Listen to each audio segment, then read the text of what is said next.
लफ्ज सिर्फ एक शादी कुरान के अलावा कोई भी मजहबी किताब में नहीं है। लोग को गलत फहमी है कि बाइबल में लिखे एक शादी करो। मैंने बाइबल पढ़ चुका हूं, कहानी लिखा है। मसीह उसी के पुरफजल बाबरकत और प्यार और मोहब्बत से भरे नाम है आप सब बहन भाइयों को मेरा सलाम। आप देख रहे हैं आपका अपना चैनल वी ऑफ गॉड। जहाँ जहाँ तक मेरी आवाज़ आ रही है, खुदा आप सब लोगों को, आपके घरानों को बहुत बरकत दे। हमने देख लिया मेरे बहनों मेरे भाइयों, आपने कहा क्या बाइबल एक शादी की एजुकेशन देती है, एक शादी का हुक्म देती है या नहीं। इससे पहले कि मैं इस पर आपको बाइबल मुकद्दस में से बताऊं और आप तक ये मैसेज पहुंचाऊं कि क्या बाइबल ऐसा मैसेज देती है या नहीं, आप ये सुने। जब एक छोटी बच्ची ने डॉक्टर जाकिर नाइक साहब से सवाल किया तो उन्होंने उसको प्रॉपर जवाब देने की बजाय हमेशा की तरह उसको गोल मोल घुमाकर कभी हिंदुइज्म की बात की, कभी किसी मज़हब की बात की और मसीहत की भी बात की। लेकिन चलें, आप पहले ये वीडियो देखें, फिर मैं आपको बताऊंगा कि क्या बाइबल मुकद्दस इस बारे में एजुकेशन देती है या नहीं देती।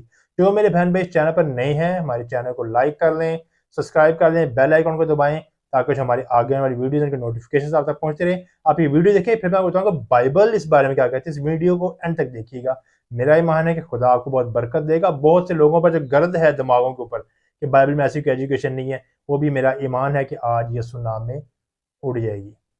आप ये वीडियो देखें। तो इस्लाम में वन मैरिज का राइट क्यों नहीं अलाउ और वुमेन को इंफीरियर क्यों कहा गया है, जिसका कुरान में। मैं आपके सवाल को नहीं समझ सकता हूं, अगर आप आस्ते से पूछेंगे। मेन को इस्लाम में एक मैरिज का क्यों नहीं मिला और वुमेन को इंफीरियर, जिस तरह गवाही में एक मर्द के बराबर दो औरतें हैं, तो ऐसा क्यों।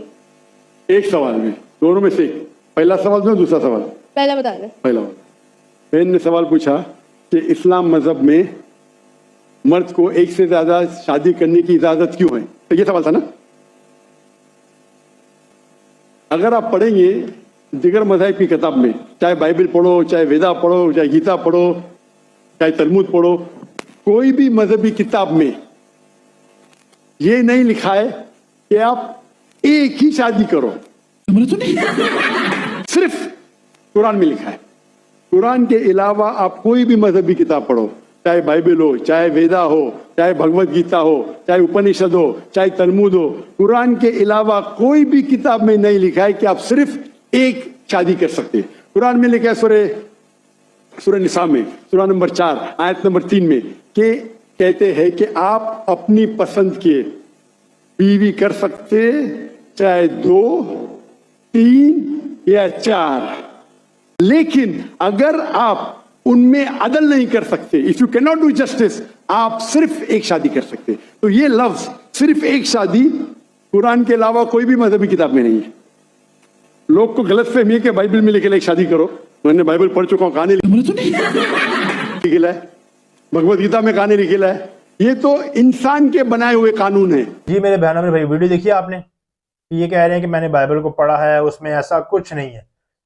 बाइबल मुकद्दस दुनिया का वाहिद कलाम और खुदा का वो इल्हाम है जो हमें एक मर्द और एक औरत की एजुकेशन देता है। जब खुदा ने आदम को बनाया, नर और नारी को बनाया, तो एक मर्द के साथ एक औरत बनाई। कोई कॉन्सेप्ट नहीं है कि एक के साथ ज्यादा औरतें, नहीं, ऐसा बिल्कुल नहीं है। और दूसरा, जब इब्राहिम ने लौंडी से मुबाशरत की, सारा की, तो वो खुदा के हुक्म से नहीं था। सुलेमान ने शादियां की, खुदा के हुक्म से नहीं की। दाऊद ने शादियां की, खुदा के हुक्म से नहीं की। और अब हम देखेंगे कि बाइबल मुकद्दस में मसीह यीशु की क्या तालीम है। अब इन सब ने अपने अकल, अपनी सोच इस्तेमाल की। बाइबल में लिखा है कि इनको इन गुनाहों की सजा मिली, इसलिए कि जब खुदा ने बाइबल मुकद्दस में नर और नारी, एक मर्द और एक औरत बनाई है। ये बाइबल की तालीम है, आदम और हवा की। अगर किसी और की बुक में ये तालीम भी है तो हमें बताए, हमें रेफरेंस दें, हमें बताएं।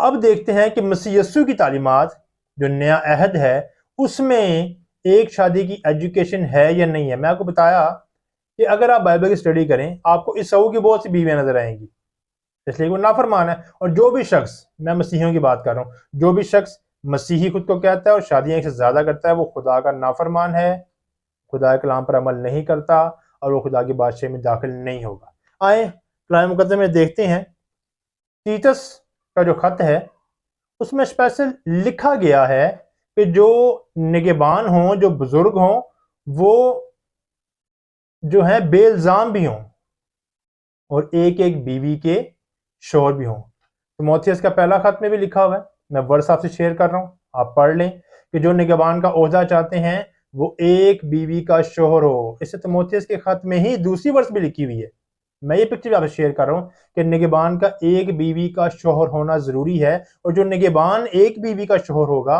वो यकीनन एजुकेशन भी एक बीवी की ही देगा। और ये है बाइबल मुकद्दस में गवाही कि खुदा कहता है कि मैं तलाक से बेजार हूं।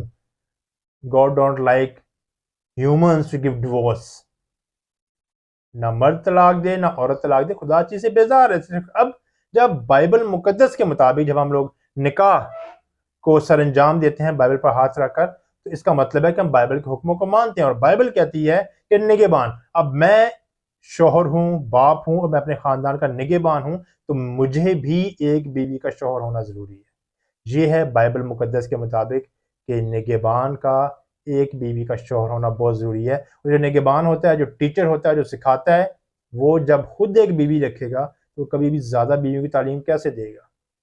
मैंने आपको बताया कि जिन लोगों ने बाइबल मुकद्दस में शादियां की, खुदा की नाफरमानी की, उनको उन चीज़ों की सज़ा भी मिली है। खुदा आप सब लोगों को, आप घराने को बहुत बरकत दे। आपने मेरी इस वीडियो को देखा है, आपका कोई क्वेश्चन है, कोई भी आपके जहन में कोई सवाल उठता है, आप ज़रूर हमसे पूछें, हम बाइबल मुकद्दस में से ज़रूर उसका जवाब देंगे। God bless you all, be a hero of God. अंजील को फैलाना, प्यार और मोहब्बत को फैलाना, ये काम हमारा है।